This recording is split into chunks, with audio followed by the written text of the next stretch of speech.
Oh, this is a fun one, right? Trap movie review.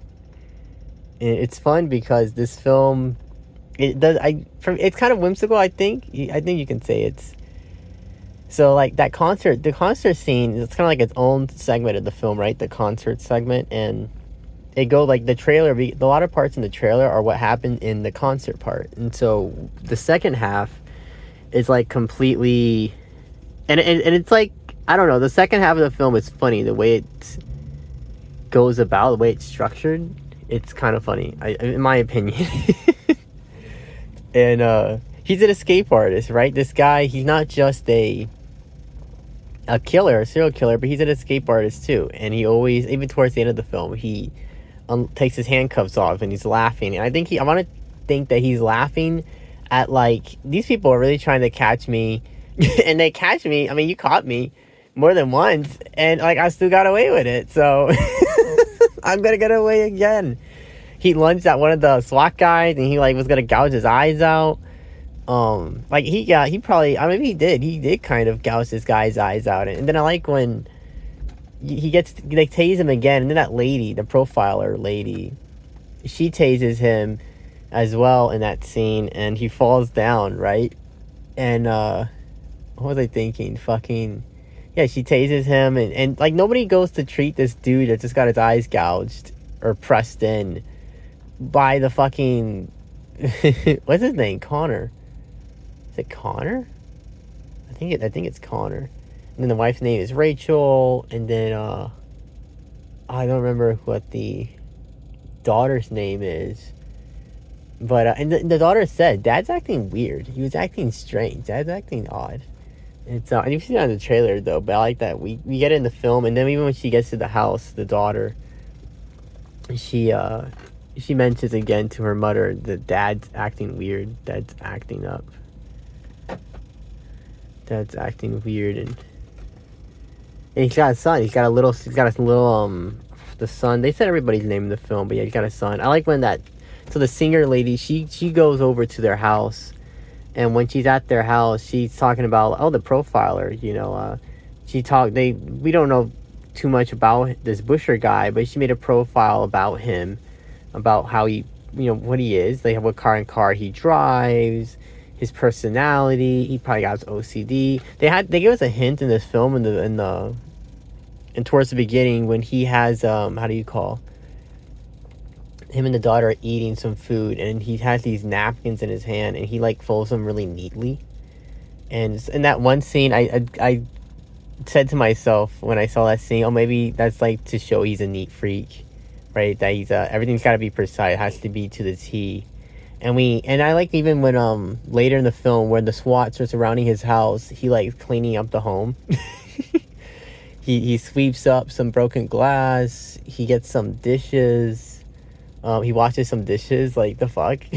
They don't immediately barge into his house, and this gives him ample time to, how do you call, to leave, right? He leaves his home. He goes, oh my god, what was it again?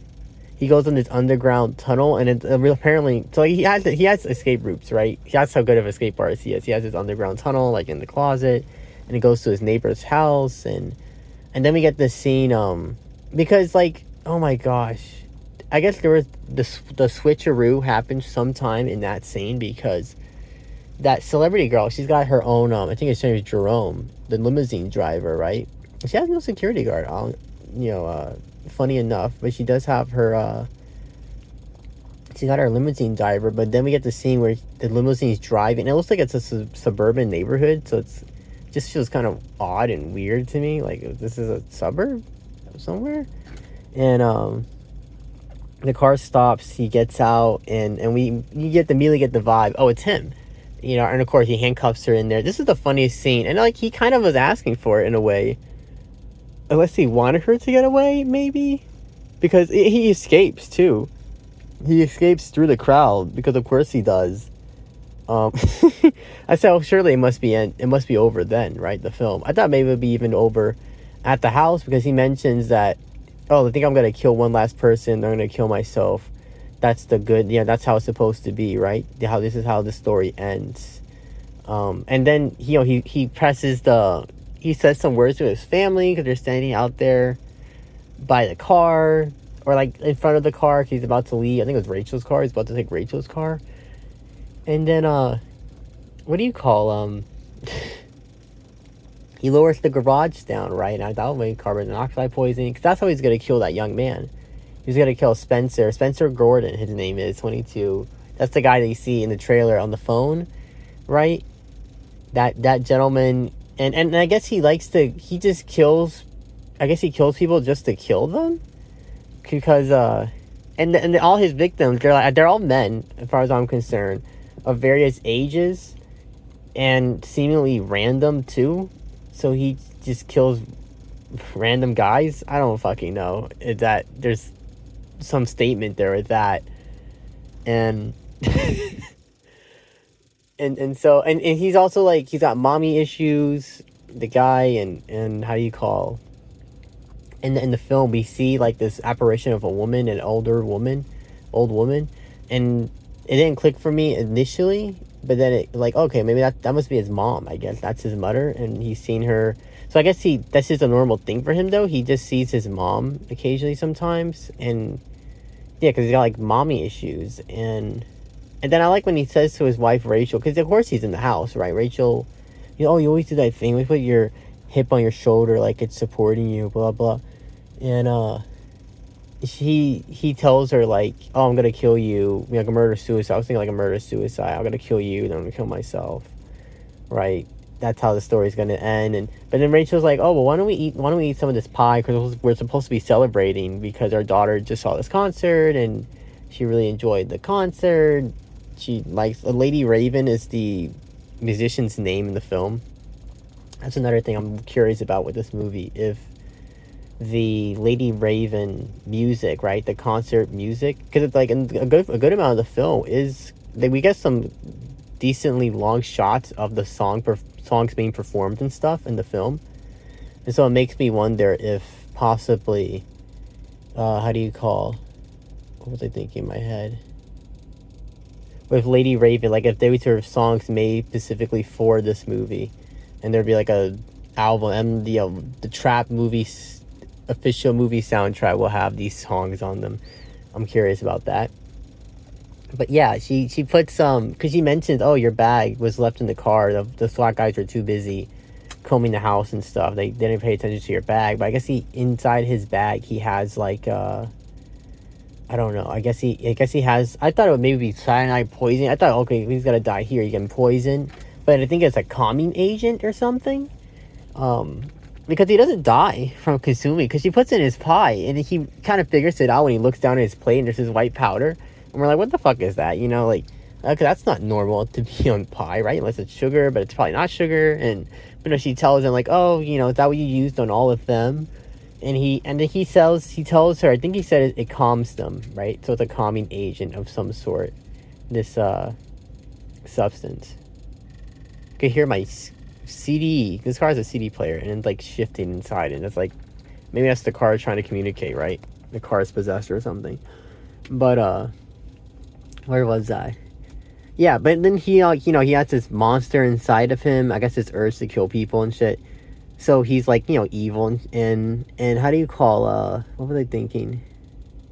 And so because of this, I guess, with the quote unquote monster, right, with this like, he's so angry, the calming agent doesn't calm him at all. It just, like he seems panicked, and then it looks like he's gonna die, right? Because he's, like, kind of walking, he's stumbling, and he sees apparition of his mom saying, come to me, let me see your face one last time. So he ignores his wife, and he walks over to the apparition, and that's where we get the scene with the two SWAT guys, and they're tasing him, and then he tackles one, gouges the eyes, but then he's still getting repeatedly tased, and it's just funny. It's just a funny, that whole sequence in that, and then when they arrest him, there's this bike. His daughter's bike's on the ground, and this is crazy. They let him pick up the bike. You had to suspend disbelief, I guess, for some parts of this movie, right? This guy's in. Nobody's leading him like in handcuffs. I don't think nobody's walking him. He's walking on his own, surrounded by guys with like the SWAT guys. And fucking, how do you call? the bicycle. He's like, oh, hang on, let me pick up the bike and put it nice. But of course, he takes a little, and he's so good at it too. He's able to, take things really good and utilize them because he's an escape artist. He's not just a serial killer. He's also an escape artist. He's got a bunch of properties around the city. I guess they're his, or like he uses them. Well, he gotta be that he uses them, right?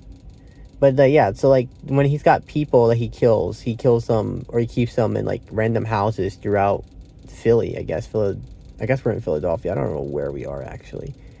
The cop cars say East Dublin on them, but then when we get like the downtown scenes, to me they look like they're shot in Vancouver.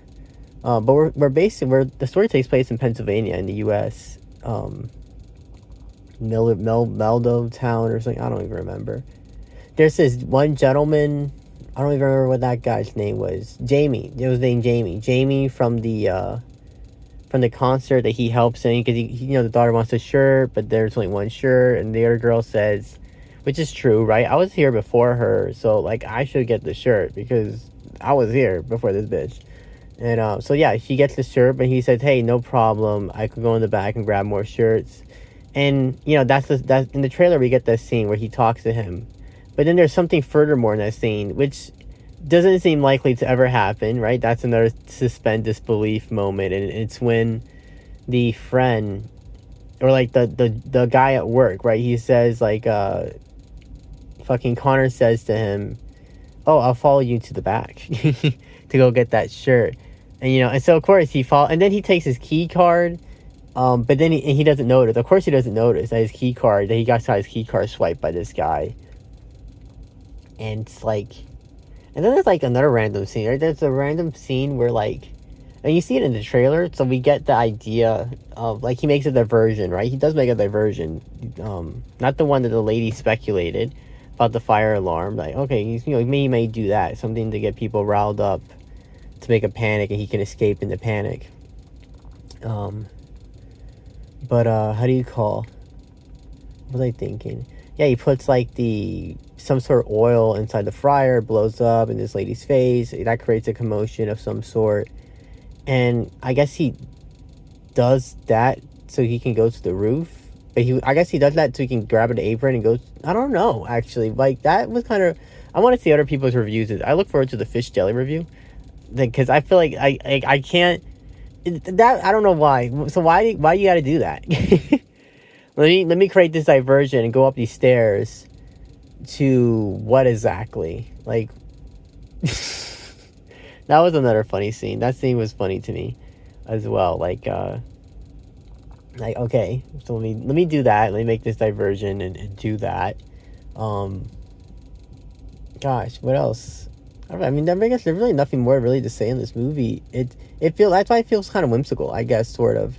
Like, and when I'm watching it, I'm thinking, it can't be, this movie must be, what, almost 2 hours? That's kind of like a standard movie length. They're like almost 2 hours. This concert scene seems like it's almost over. And so I'm like, there was got to be like a nice chunk of movie still left, like the second half of the movie. So what happens in that second half of the movie? I was thinking that the whole movie would have taken place during the concert. But then it's like, how can he like leave his daughter behind? What can he do to leave his daughter behind that he can like have adventures?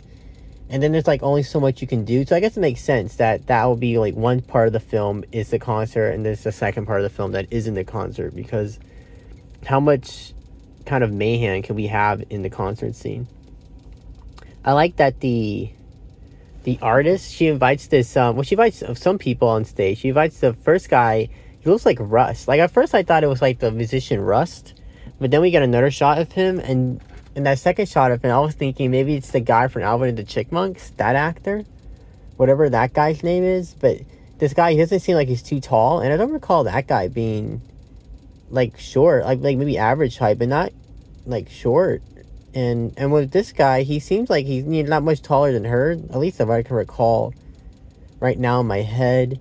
But he kind of bears a resemblance to him. But when I first saw him, I thought like maybe that's the musician Rust, perhaps, in the film. I don't know. That was funny to me.